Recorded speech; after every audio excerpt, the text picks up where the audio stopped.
So the main component of the United States Fifth Fleet that was participating would be seven fleet carriers and eight light carriers, which are grouped across task groups 58.1, 58.2, 58.3, 58.4, and 58.7.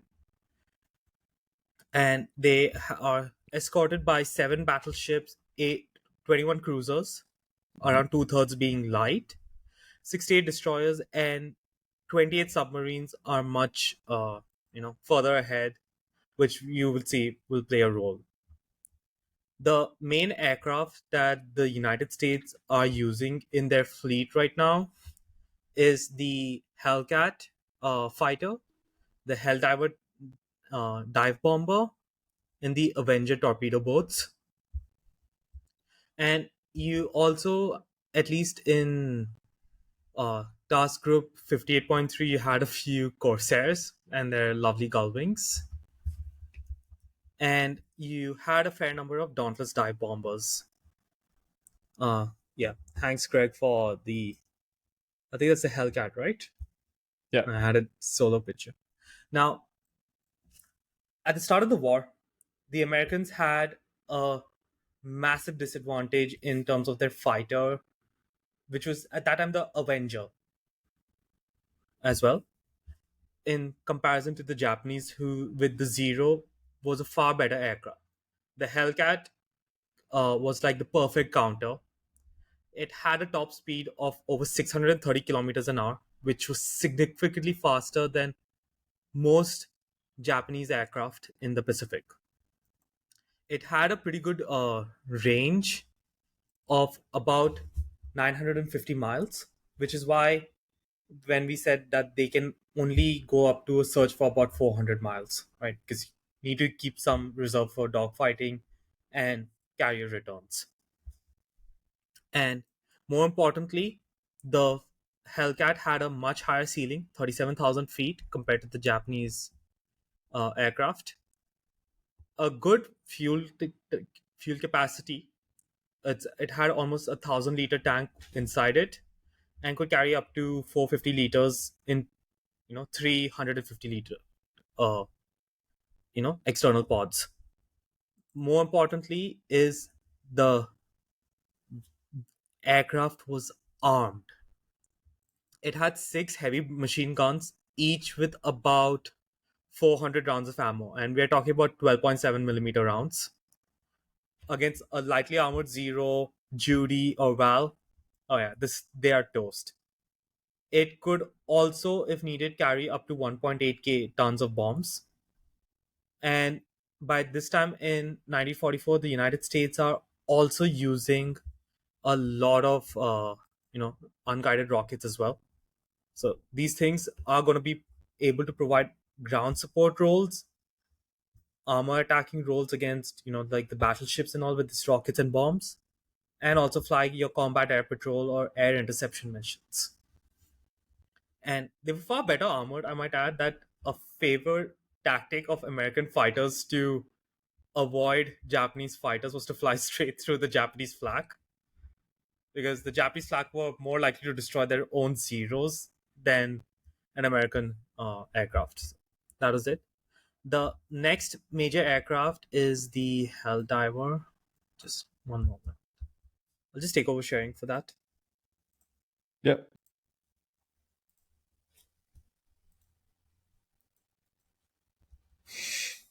Unfortunately, I couldn't get a good image, but the Helldiver was, as the name suggests, it's a dive bomber, which is supposed to be the most accurate form of bombing in theory.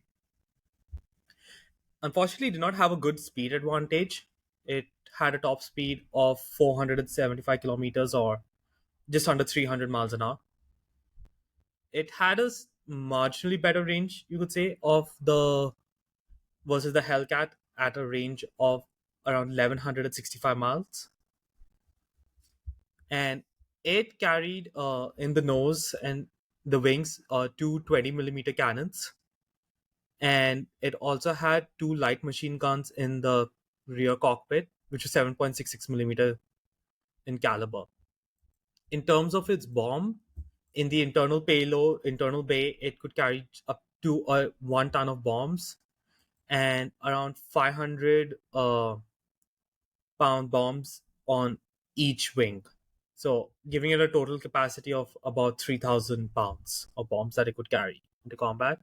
And it could also, if needed, have 8 high velocity aircraft rockets. So, this was the Hellcat. Craig, do you have the Avengers picture open, or should I just share that? Share it. I don't have one open. Sure. One moment. The Avenger's been around forever. It's really old. Yeah. Uh,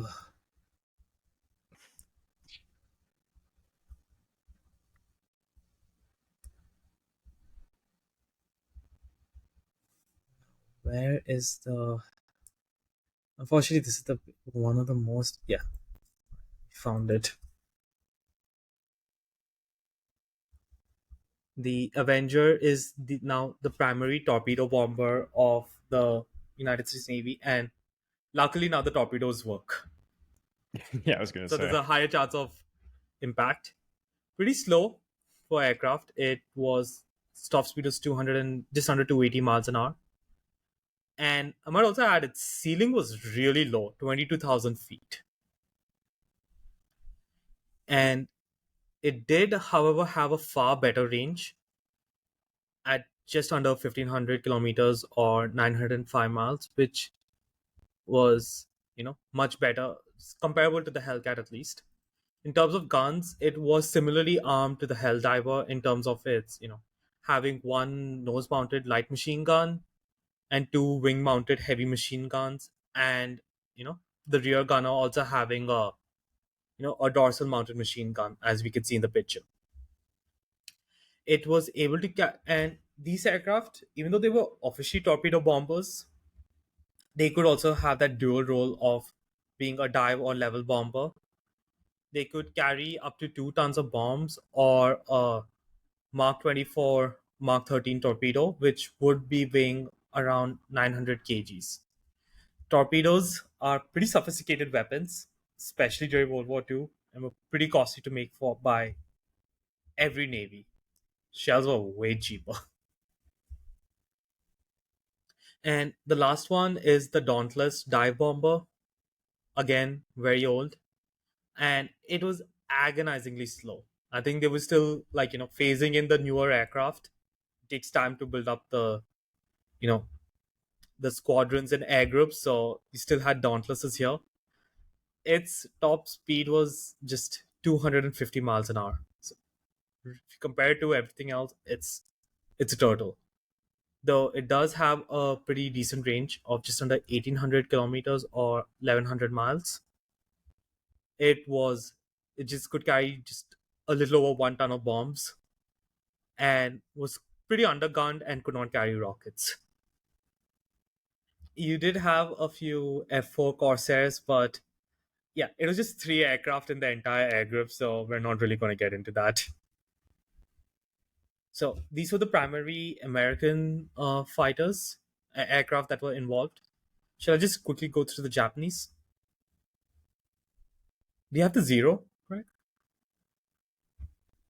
There you are. Thank you. Oh, even I had got the exact same picture. Yeah, it's one of the better pictures of it. True. But yeah, as we can see, the Zero Fighter, or Zeke, as it was also known, right? The United States gave all the Japanese aircraft like a name. Feminine names were references to bombers, and any fighter aircraft was a male name. So the Zero Fighter was known as a Zeke officially, the U.S. Navy, but everyone just called it the Zero. At the start of the war, you could not have asked for a better fighter. It tore the Allied air forces to shreds between 1941 and 42. It had a top speed of just 333 miles an hour, which at least up till mid 1943 was good enough. But what it really beat most American fighters was its much better range of almost 1,200 miles. In the vast expanses of the Pacific, it was really important to have this kind of range advantage. And this is exactly why Admiral Ozawa was hoping also to lure the American aircraft.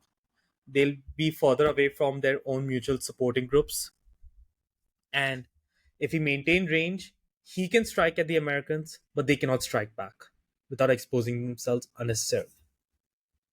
And I might add one of the most impressive uh, features of the Zero is its incredible climb rate.